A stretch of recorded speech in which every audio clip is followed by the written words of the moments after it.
नमस्कार दोस्तों, स्वागत है आपका जीके लाइव पाठशाला में। यूपी तपस्वी पीटी 2023 के लिए अंकित भाटी सर की प्रैक्टिस सेट कवर कर रहे हैं, जो कि हाल ही में न्यू प्रैक्टिस सेट लॉन्च की गई है। इसमें 15 प्रैक्टिस सेट है, 2 प्रीवियस ईयर है। इसमें से हम लोग पहला प्रैक्टिस सेट कवर कर चुके हैं।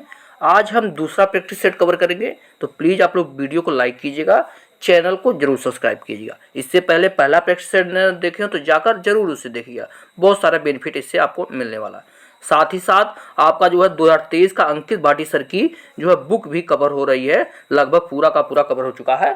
डिस्क्रिप्शन बॉक्स में उसका लिंक दिया गया है, तो वहाँ से जाकर पूरी बुक आप लोग कवर कर सकते हैं।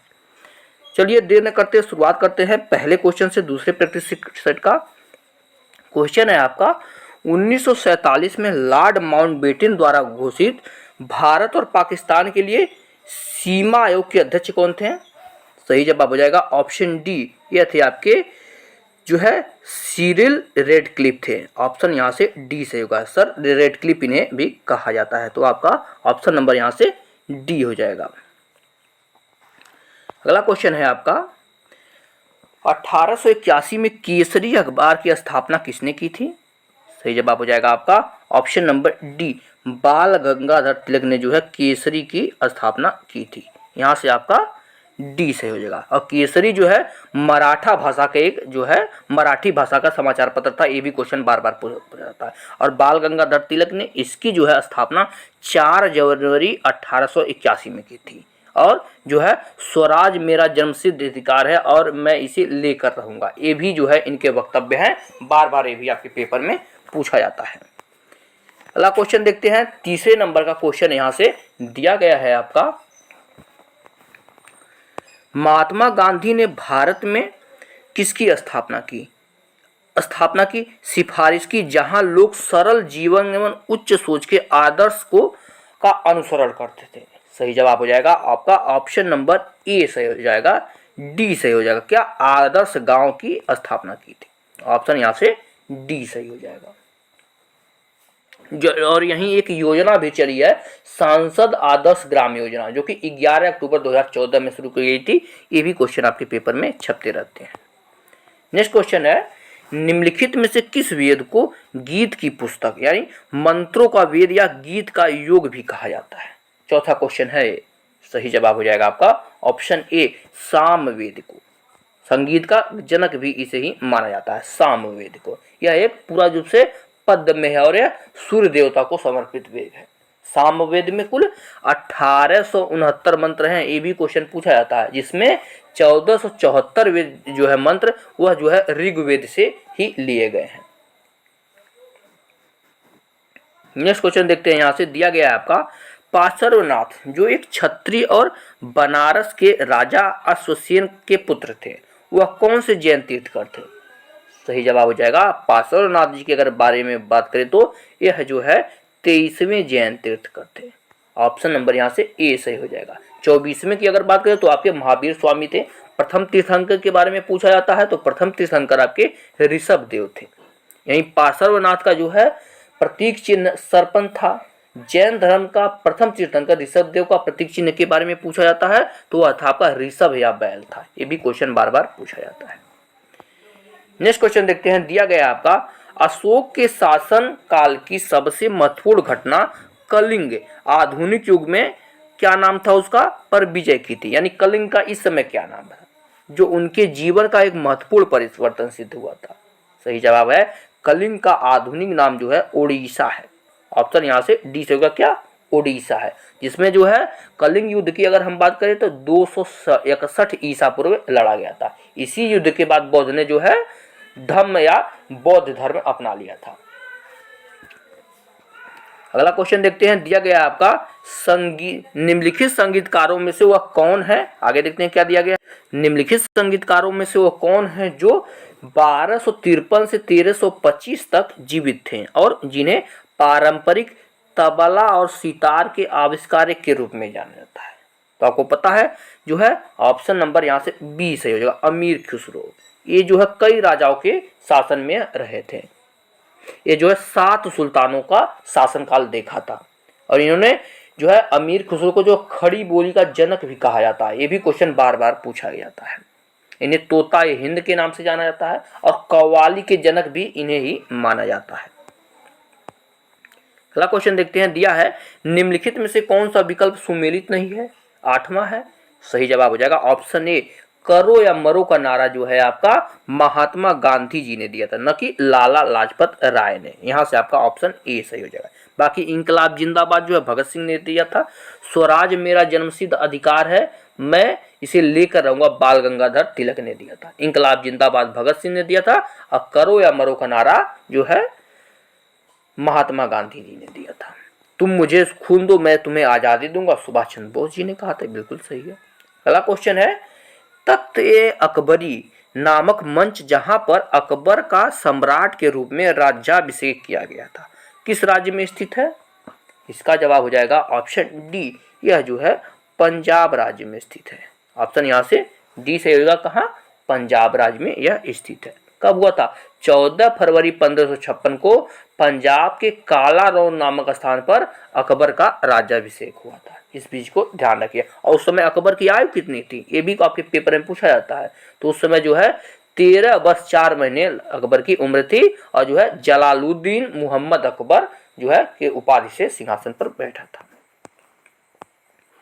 अगला क्वेश्चन है, निम्नलिखित में से कौन सा हड़प्पा स्थल शिल्प कलाओं के उत्पादन से संबंधित है? 10वां क्वेश्चन है।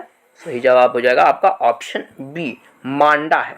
ऑप्शन यहाँ से क्या सही होगा? बी से होगा, क्या? मांडा। यहाँ से ऑप्शन बी पर सही निशान लगाएंगे। अब मांडा के बारे में बात देखें तो बालाकोट में बहुत अधिक मात्रा में सीप की बनी चूड़ियां टुकड़े प्राप्त हुए हैं। बालाकोट भी ऑप्शन ए में दिया है, इस पे देखेंगे। और उसके बाद डी में नागेश्वर दिया है, तो नागेश्वर से शंख से बनी जो है वस्तुएं और चूड़ियां मिली थी। चंदूहड़ो भी दिया गया है, इसके बारे में देखते हैं। तो चंदूहड़ो से वक्राकार ईंटें प्राप्त हुई थी। इस चीज को भी आप लोग ध्यान में रखिएगा।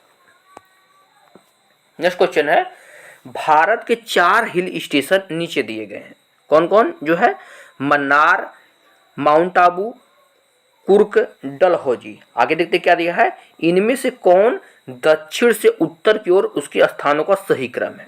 ध्यान देखिए, दक्षिण से उत्तर की ओर क्रम पूछा गया है। 11 नंबर का क्वेश्चन है। सही जवाब हो जाएगा, सबसे पहले है आपका जो है मन्नार जो कि तमिलनाडु में है, उसके बाद है कोगडू, उसके बाद है आपका जो है माउंट आबू, उसके बाद है डलहौजी। तो हो जाएगा आपका ऑप्शन ए, PQRS। इस तरह से हम लोग लगाएंगे, ऑप्शन ए सही है। नेक्स्ट क्वेश्चन है, उत्तर और दक्षिण भारत को कौन सी पर्वत श्रृंखला पृथक करती है, यानी अलग करती है? इसका जवाब हो जाएगा आपका ऑप्शन सी, विंध्य पर्वत जो है उत्तर भारत को दक्षिण भारत से अलग करती है। ऑप्शन यहाँ से सी आपका सही हो जाएगा। 13 नंबर क्वेश्चन की तरफ बढ़ते हैं। दिया गया है, निम्नलिखित युगों में कौन सा युग में पहाड़ी दर्रों के संदर्भ में सही है? ठीक है ना। अब इसके ऑप्शन अगले पेज पर देखेंगे जाएगा। ऑप्शन इसके देख लेते हैं। दिया गया है आपका बोमडीला की अगर बात करें तो हिमाचल प्रदेश में होकर के अरुणाचल प्रदेश में है। देखते हैं यहाँ से नाथुला की अगर बात करें तो ये आपके अरुणाचल प्रदेश में नहीं, सिक्किम में है। लिपुलेख की बात करें तो ये है आपके उत्तराखंड में है। सही जवाब आपका ऑप्शन सी से होगा। लिपुलेख दर्रा कहाँ है? उत्तराखंड में है। यही रोहतांग की अगर हम बात करें तो ये आपके हिमाचल प्रदेश में है। अगला क्वेश्चन दिया गया है, हिमालय की निम्नलिखित चोटियों का उनकी ऊंचाई के साथ सही मिलान कीजिए। चोटी दिया गया, उनकी ऊंचाई की बात की गई है। यहाँ से क्वेश्चन नंबर 14 है। तो माउंट एवरेस्ट की ऊंचाई की अगर हम बात करें तो 8,848 मीटर है, तो पहले का बी से लगा देंगे। धौलागिरी की अगर बात करें तो 8,167 मीटर है, तो दूसरे का ए से लगा देंगे।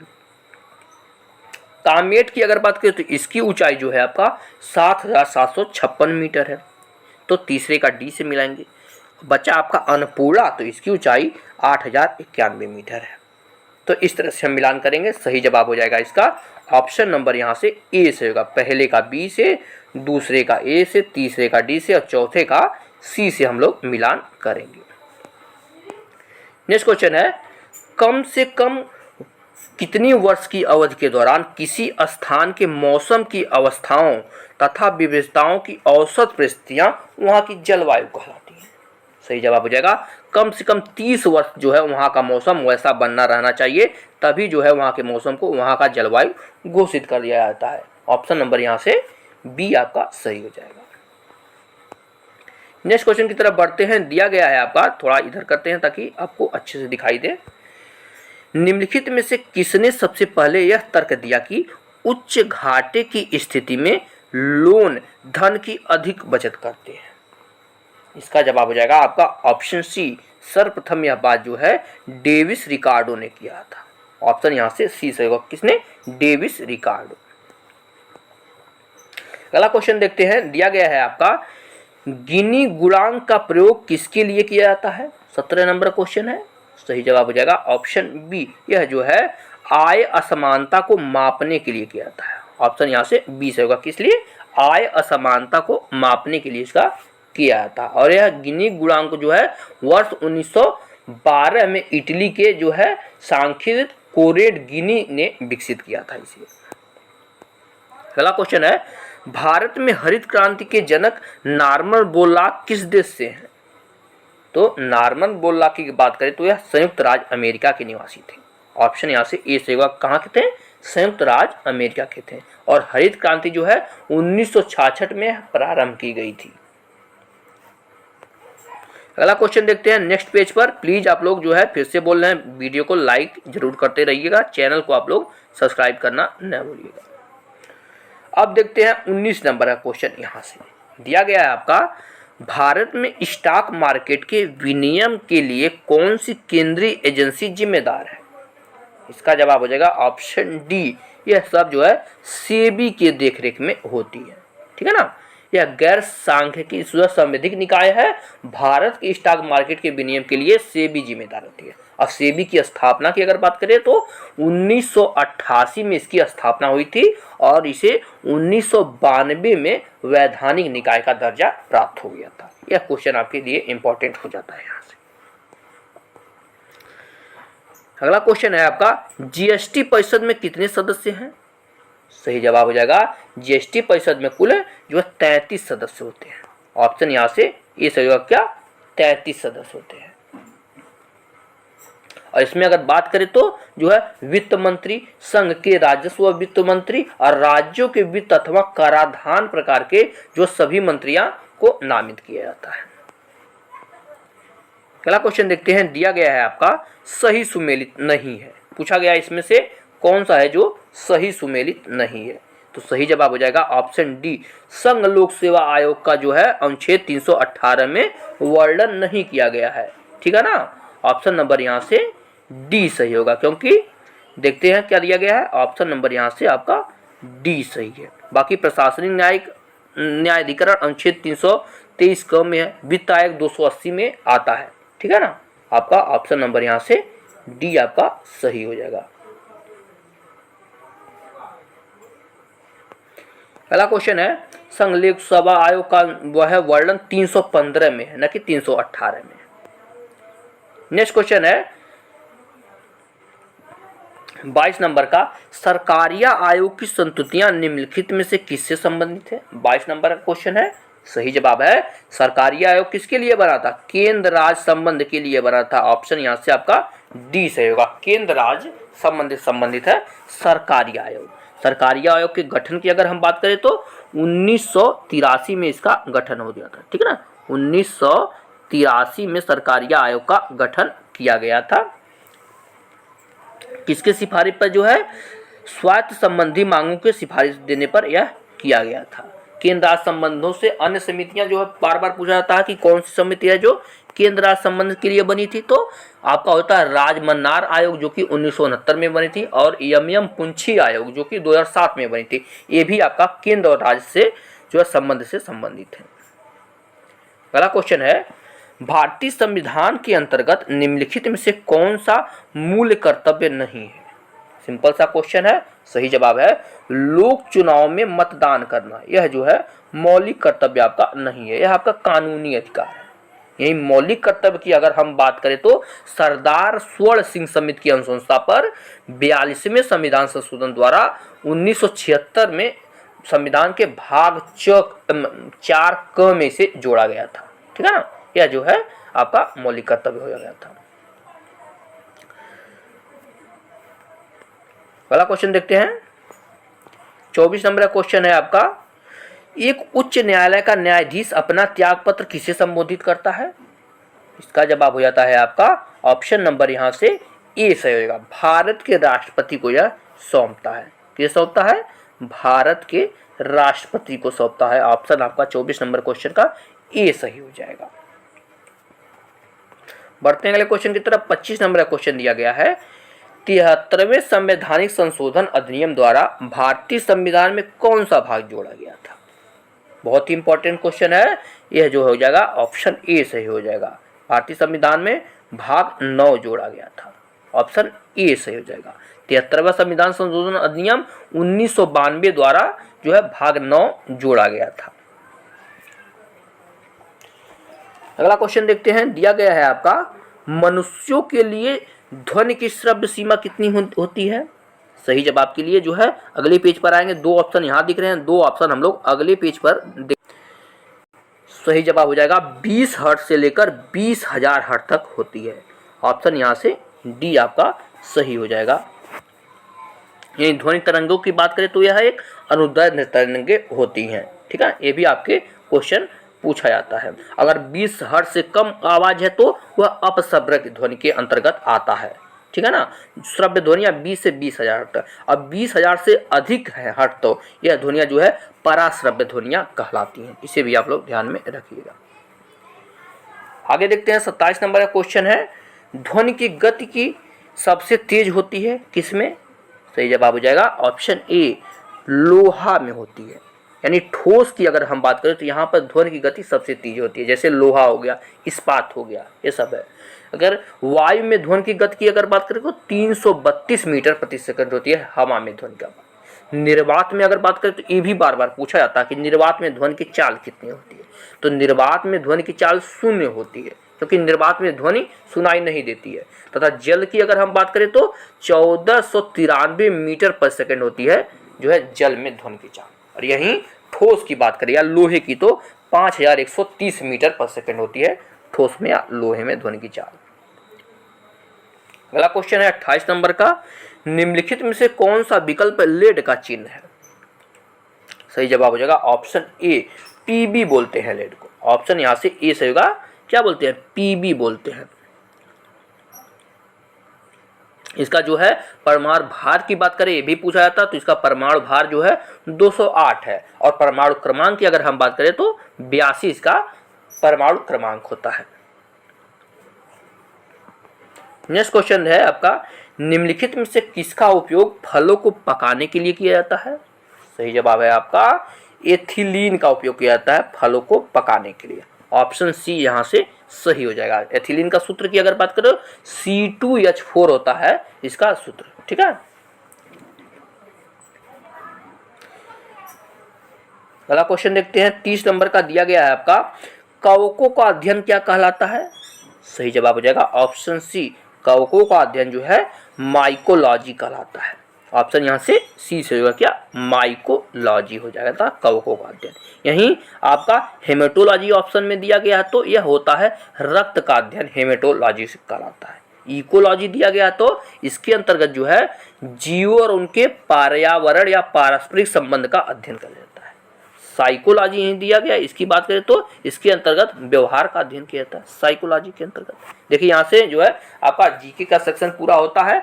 मैथ के लिए आप लोग टेलीग्राम चैनल ज्वाइन करेंगे, टेलीग्राम पर मैथ दिया जाएगा। अब आप आते हैं हिंदी के सेक्शन पर। दिया गया है क्वेश्चन आपका 36 नंबर का, निम्नलिखित में से सही संधि विच्छेद का चयन कीजिए। तो इसमें से कौन सा सही संधि विच्छेद है? सही जवाब हो जाएगा आपका ऑप्शन सी, वीर धन अंगना होता है, ठीक है ना। वीर धन क्या होता है? अंगना। ऑप्शन यहाँ से सी सही हो जाएगा। पत्रालय नहीं होता है, पत्र आलय होता है, पत्रालय दिया गया। मरण आसन नहीं होता है आपका, मरण आसन्न होता है। आसन नहीं, मरणासन का मरण आसन्न होता है। इस चीज को भी आप लोग ध्यान रखिएगा। अगला क्वेश्चन है, निम्नलिखित में से कौन सा उत्कंठित का पर्यायवाची नहीं है? सही जवाब हो जाएगा आपका ऑप्शन डी, अभिलाषा नहीं होती है उत्कंठित का पर्यायवाची। बाकी इच्छुक, लालायित, उत्सुक तीनों होता है आपका। ऑप्शन यहाँ से डी आपका सही हो जाएगा। अगले पेज पर आएंगे, देखते हैं नेक्स्ट क्वेश्चन। दिया गया आपका, ऊपर की ओर उछाला हुआ, उसके लिए एक शब्द कौन सा होगा? सही जवाब हो जाएगा आपका उच्छिप्त। ऑप्शन यहाँ से बी से होगा क्या, उच्छिप्त होता है, ऊपर की ओर उछाला हुआ है। यही प्रक्षिप्त दिया है तो फेंके हुए को प्रक्षिप्त कहते हैं। उत्थान भी ऑप्शन में है तो उठाने को उत्थान बोलते हैं। और आरोहण की अगर बात करें तो सवार होना को आरोहण कहा जाता है। नेक्स्ट क्वेश्चन देखते हैं। दिया गया आपका बर्बर का विलोम शब्द क्या होगा? 39 सही जवाब हो जाएगा आपका ऑप्शन डी। बर्बर का विलोम जो है सभ्य होता है। क्या होता है? सभ्य। ऑप्शन यहाँ से डी होगा। यहीं आपका निर्मल दिया गया ऑप्शन में, तो निर्मल का विलोम जो है क्या होता है? मलिन होता है। सुंदर दिया है, सुंदर का विलोम कुरूप होता है। दुर्बल दिया है, दुर्बल का विलोम जो है आपका सबल होता है। आते हैं 40 नंबर क्वेश्चन पर। दिया गया है अंग अंग फूले न समाना, मुहावरे का सही अर्थ क्या है? इसका जवाब हो जाएगा आपका ऑप्शन सी जो है बहुत आनंदित होना। ऑप्शन यहाँ से सी से हो जाएगा क्या, बहुत ही आनंदित होना जो है अंग अंग फूले न समाना का होता है। ऑप्शन यहाँ से सी सही हो जाएगा। यहीं आंख दिखाना दिया गया है, तो आंख दिखाने का मतलब होता है गुस्सा व क्रोध प्रकट करना। अब आते हैं करंट अफेयर के सेक्शन पर। एक भी जो है इंपॉर्टेंट है, 10 क्वेश्चन आपके लिए बहुत इंपॉर्टेंट है। 10 नंबर जो है बहुत ज़्यादा मायने रखता है, तो इसे आप लोग जरूर कवर कीजिएगा। दिया गया है आपका 10 अगस्त को आयोजित विश्व शेर दिवस के अवसर पर किस राज्य की सरकार ने एक वेब ऐप सिंह सूचना लॉन्च किया है? इसका जवाब हो जाएगा आपका ऑप्शन ए, यह जो है गुजरात ने किया है। ऑप्शन यहाँ से ए से होगा गुजरात।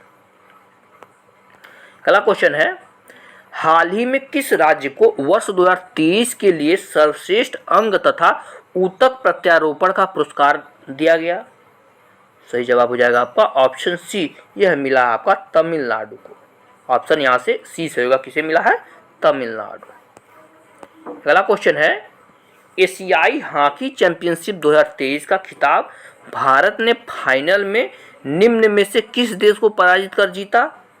सही जवाब है आपका ऑप्शन ए, यह जो है भारत ने मलेशिया को पराजित करके जीता है। अगला क्वेश्चन है, क्वेश्चन थोड़ा बड़ा है ताकि अच्छे से आप लोग पढ़िएगा इसे। दिया गया है आपका कार्मेक मैकार्थी, जिन्हें इनके उपन्यासों द रोड तथा no country for old man के लिए पुलित्जर पुरस्कार से सम्मानित किया गया था। हाल ही में इनका निधन हो गया है। इनका संबंध निम्नलिखित में से किस देश से है? देखिए इस तरह से क्वेश्चन को बड़ा किया था, सिर्फ जो है इनका संबंध पूछा लेकिन इतना दे दिया गया। सही जवाब हो जाएगा इसका ऑप्शन डी, यह जो है यूएसए के थे, यानी अमेरिका के निवासी थे। अगला क्वेश्चन है, विश्व प्रेस स्वतंत्रता सूचकांक 2023 में भारत की कौन सी रैंक थी? सही जवाब है ऑप्शन डी, भारत का जो है काफ़ी दयनीय स्थिति रही है। 161वीं रैंक भारत की आई है विश्व प्रेस स्वतंत्रता सूचकांक में। अगला क्वेश्चन, हाल ही में किस देश ने महिलाओं के लिए विश्व की प्रथम प्रसवोत्तर अवसाद, आगे देखते हैं क्या लिखा गया है, अवसाद रोकथाम गोली जुजुर्वे को अपनी मंजूरी प्रदान की है? सही जवाब हो जाएगा आपका ऑप्शन ए, यह जो है यूएसए ने किया है। ऑप्शन यहाँ से ए से होगा, किसने? यूएसए ने। अगला क्वेश्चन है आपका, भारत सरकार ने वर्ष 2023 में स्वदेश दर्शन 2.0 योजना के अंतर्गत किन 2 शहरों को विकास के लिए चयनित किया है? सही जवाब हो जाएगा ऑप्शन सी, यह जो है मैसूर और हम्पी को चयनित किया है। ऑप्शन यहाँ से सी सही है। अगला क्वेश्चन है, संयुक्त राष्ट्र संघ के प्रमुख एंटोनियो गुटरेस ने किसे यूएनडीपी का उप प्रमुख नियुक्त किया है? इसका जवाब हो जाएगा ऑप्शन बी, यह जो है जू हाओलियांग को नियुक्त किया गया है। ऑप्शन यहाँ से बी से होगा, किसे? जू हाओलियांग को। नेक्स्ट क्वेश्चन है, निम्न में से कौन व्यक्ति उपन्यास पागल खाना के लेखक हैं? देखिए पागल खाना के बारे में पिछले कई एग्जामों में पूछा जा चुका है। इसका जवाब हो जाएगा ऑप्शन डी, ये है आपके डॉक्टर ज्ञान चतुर्वेदी। नेक्स्ट क्वेश्चन है, समुद्र शक्ति 2023 द्विपक्षीय नौसेना अभ्यास किन 2 देशों के मध्य आयोजित हुआ? सही जवाब हो जाएगा ऑप्शन डी, समुद्र शक्ति जो है भारत और इंडोनेशिया के बीच यह होता है। यहाँ से आपका ऑप्शन डी सही जवाब हो जाएगा।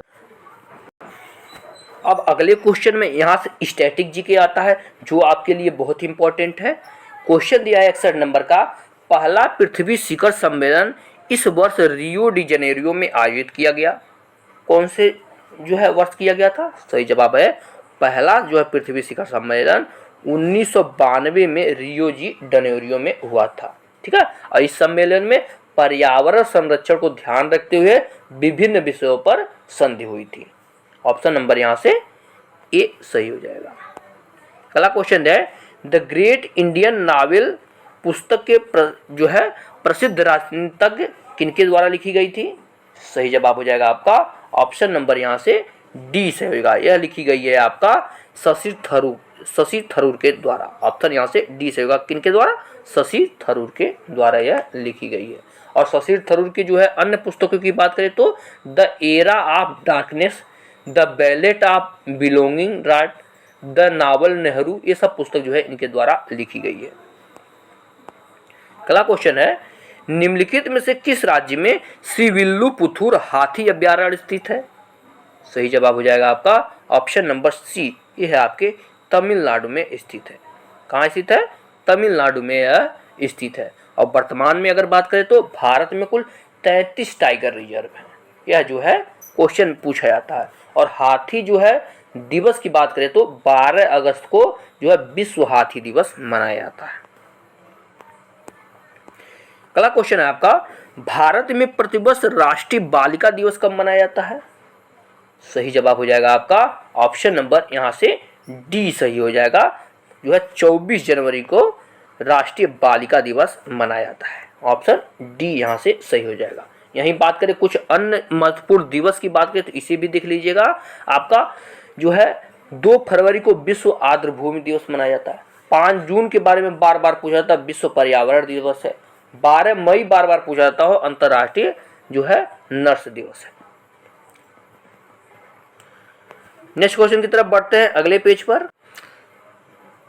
65 नंबर क्वेश्चन है, दिया गया है, नीचे दिए गए लोक नृत्य और राज्य की सूची में किसका मिलान सही नहीं है? सही जवाब हो जाएगा बिहू। बिहू आपका असम की है, ना कि आंध्र प्रदेश की। यहाँ से आपका सही हो जाएगा आंध्र प्रदेश की। ठीक है ना, ऑप्शन यहाँ से ए वाला जो है सही मिलान नहीं है। यहीं आंध्र प्रदेश की अगर बात करें तो यहाँ जो है कोलट्टम है, लंबाडी है, धिमसा है, धमाल है, गोबी नृत्य है, बुट्टा है, ये सब जो है आपके आंध्र प्रदेश में होता है। यहीं असम की बात करें तो बागुरुम्बा है, ओजापली नृत्य है, भोर नृत्य है, झूमर भी यहीं का भी होता है। तो ये सब जो है आपका सही है। डांडिया को पता है गुजरात में होता है, और नौटंकी आपका उत्तर प्रदेश में बहुत ही फेमस है। अगला क्वेश्चन है, कजाकिस्तान की मुद्रा क्या है? मुद्रा से एक क्वेश्चन आपके पेपर में निश्चित रूप से आएगा। राजधानी से एक, मुद्रा से एक आपके पेपर में निश्चित छपने वाला है। तो कजाकिस्तान की मुद्रा की अगर हम बात करें तो टेनगे है। ऑप्शन यहाँ से सी से होगा। क्या है? टेनगे कजाकिस्तान की मुद्रा है। यहीं अन्य देशों की बात करें तो जो है न्यूलगर्टम दिया है, यह मुद्रा आपका भूटान का है। इराक की अगर हम बात करें तो यहाँ की मुद्रा दिनार है। इराक, बहरीन, जॉर्डन, कुवैत, 4 देशों की मुद्रा आपका जो है दिनार है। और दोंग जो दिया गया है यह है आपके वियतनाम की मुद्रा है। नेक्स्ट क्वेश्चन, भारत में कितने लोकसभा निर्वाचन क्षेत्र हैं? 67 नंबर क्वेश्चन। सही जवाब हो जाएगा आपका ऑप्शन नंबर यहाँ से सी से होगा। भारत में कुल 543 लोकसभा निर्वाचन क्षेत्र हैं। ठीक है ना। अगर इन निर्वाचन क्षेत्रों की हम बात देखें तो भारत के संविधान के अनुसार लोकसभा में अधिकतम 550 सीटें निर्वाचन द्वारा भरी जाएंगी। ठीक है ना। तथा एंग्लो इंडियन के लिए आरक्षित सीटों की अगर बात करें तो वह 2 है, और अधिकतम सीटों की बात करते हैं तो 552 हो सकती है। ठीक है ना। और सबसे अधिक लोकसभा में सीटें उत्तर प्रदेश की हैं, कुल 80 सीटें।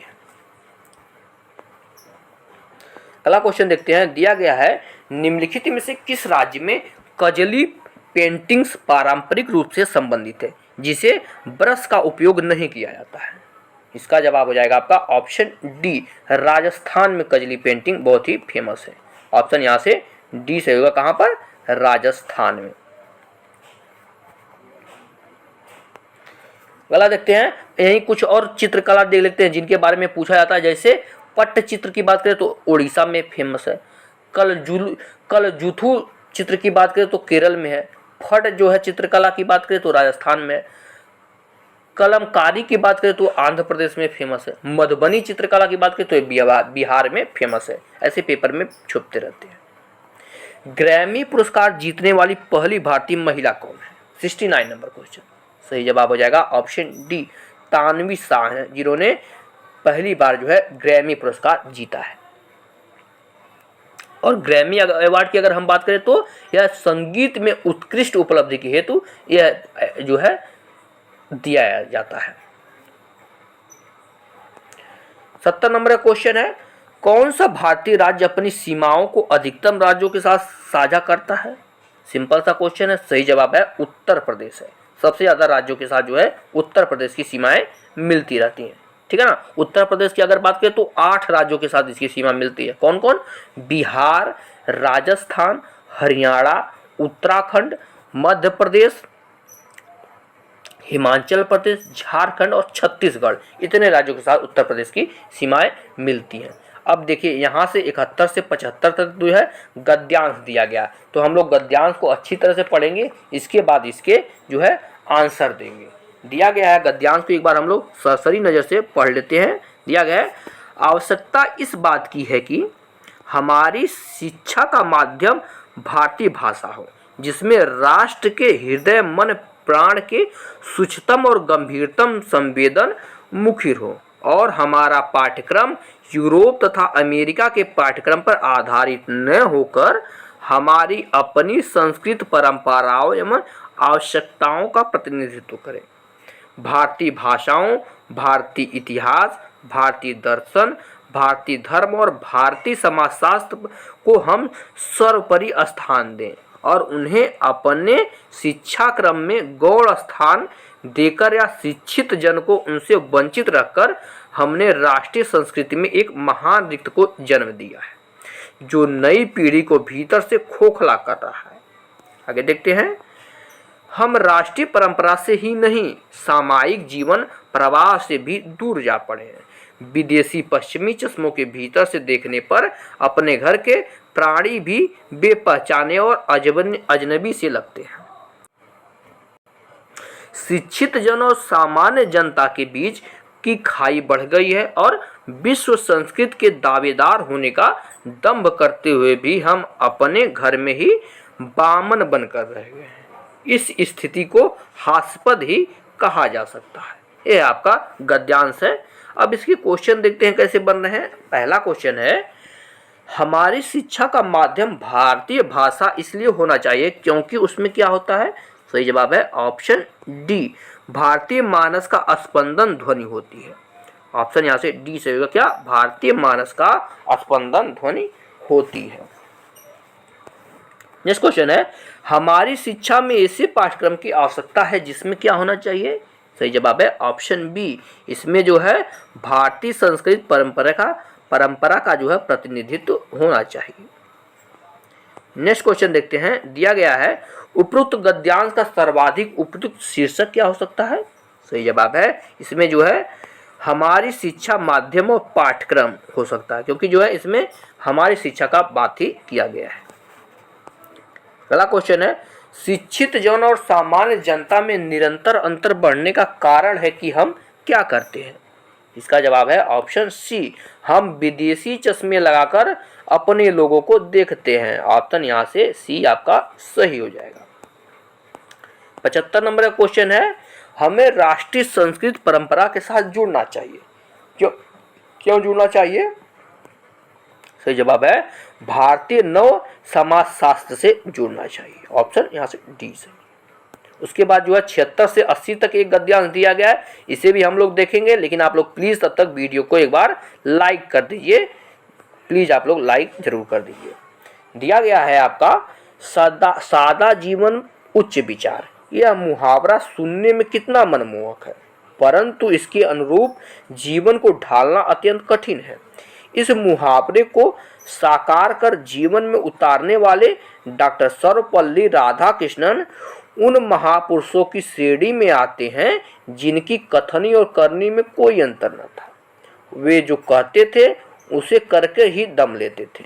डॉक्टर राधाकृष्णन ने जीवन को कठिन तपस्या के रूप में लिया और स्वयं को इतनी आग में तपाकर कुंदर बना लिया।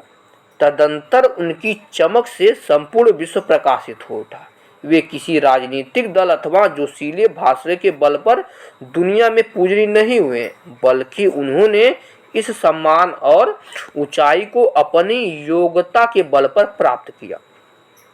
उनका जीवन एक शिक्षक के रूप में आरंभ हुआ था, लेकिन अपनी बौद्धिकता और योग्यता के बल पर उन्होंने एक महान दार्शनिक और लेखक के रूप में ख्याति अर्जित की।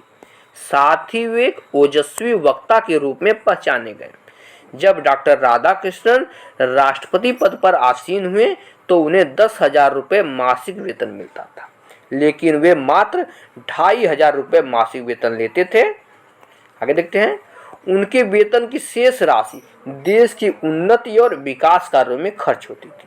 डॉक्टर राधाकृष्णन देश के प्रति समर्पित थे। यह जो है डॉक्टर राधाकृष्णन के जो है अच्छे जीवन पर पूरा प्रकाश डाला गया है इस गद्यांश में। अब इसके क्वेश्चन देखते हैं। दिया गया है, इस गद्यांश के लिए उपयुक्त शीर्षक क्या है? सही जवाब हो जाएगा आपका ऑप्शन डी, डॉक्टर राधाकृष्णन एक विराट व्यक्तित्व जो है यह उपयुक्त शीर्षक हो सकता है। नेक्स्ट क्वेश्चन है आपका, डॉक्टर राधाकृष्णन जब राष्ट्रपति पद पर थे तो उनके वेतन की शेष राशि किस कार्य में खर्च होती थी? सही जवाब है देश की उन्नति और विकास कार्यों में जो है शेष राशि खर्च होती थी। अगला क्वेश्चन, समर्पित शब्द का प्रत्यय क्या है? सही जवाब है ऑप्शन डी, इत प्रत्यय है समर्पित में। ऑप्शन यहाँ से डी सही हो जाएगा। नेक्स्ट क्वेश्चन, डॉक्टर राधाकृष्णन का जीवन किस रूप में प्रारंभ हुआ था? इसका जवाब हो जाएगा आपका ऑप्शन यहाँ से देखते हैं, ऑप्शन यहाँ से सी सही हो जाएगा, जो है एक शिक्षक के रूप में उनका जीवन प्रारंभ हुआ था। ऑप्शन यहाँ से सी हम लोग सही लगाएंगे। नेक्स्ट क्वेश्चन है, डॉक्टर राधाकृष्णन अपने किस गुण के कारण दुनिया में पूजनीय हुए? इसका जवाब हो जाता है ऑप्शन बी, ओजस्वी योग्यता के कारण हुए थे। किसके कारण थे? वे योग्यता के कारण यह प्रसिद्ध हुए थे। यह जो है आपका यहाँ से पूरा प्रैक्टिस सेट नंबर दूसरा पूरा होता है। इसमें जो है पाई चार्ट जो दिया गया है, तो इसके लिए जो है आपका टेलीग्राम चैनल ज्वाइन करना होगा। वहाँ से जो है पूरा का पूरा प्रैक्टिस सेट आपको मिल जाएगा, तो वहाँ से आप लोग जो है मैथ भी पूरा का पूरा कर सकते हैं। वीडियो कैसी लगी आप लोग हमें ज़रूर बताइए कमेंट के द्वारा। वीडियो अच्छी लगे तो लाइक ज़रूर कीजिएगा, और जो लोग भी जुड़े हैं जो है चैनल को सब्सक्राइब जरूर कीजिएगा। मिलते हैं नेक्स्ट लेक्चर में, तब तक के लिए जो है अच्छे से तैयारी कीजिए। धन्यवाद।